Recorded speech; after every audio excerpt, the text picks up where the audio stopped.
পাশাপাশি এটা বাধ্যতামূলক করা।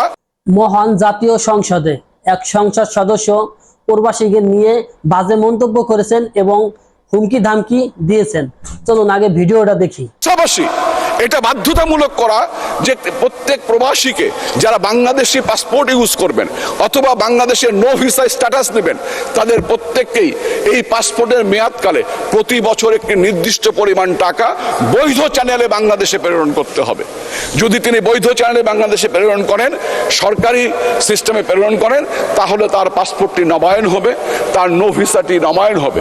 যদি এটি না করেন তাহলে পাসপোর্ট এবং নো ভিসার ক্ষেত্রে রাষ্ট্রকে বিবেচনা করতে হবে আদৌ তাদের বাংলাদেশের নাগরিকত্ব বা পাসপোর্ট বহন করার প্রয়োজন আছে কি না।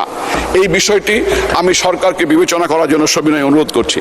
আমি একজন প্রবাসী হিসেবে আসলে এই কথাগুলো কোনোভাবেই মেনে নিতে পারছি না।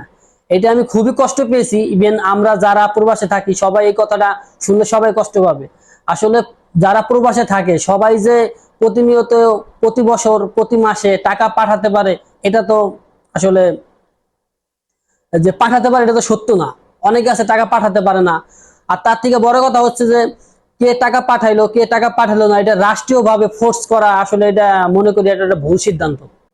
আমি মাননীয় প্রধানমন্ত্রীর দৃষ্টি আকর্ষণ করছি এই যে সংসদ সদস্য তাকে অতি বিলম্বে সকল প্রবাসীর কাছে ক্ষমা চাওয়ার জন্য বলতেছি। এ যেন অবশ্যই সকল প্রবাসীর সাথে ক্ষমা চায় এবং সংসদে যে ভাষণটি দেওয়া হয়েছিল এটা যেন অবশ্যই সংসদ থেকে উঠিয়ে ফেলে। আসসালামু আলাইকুম।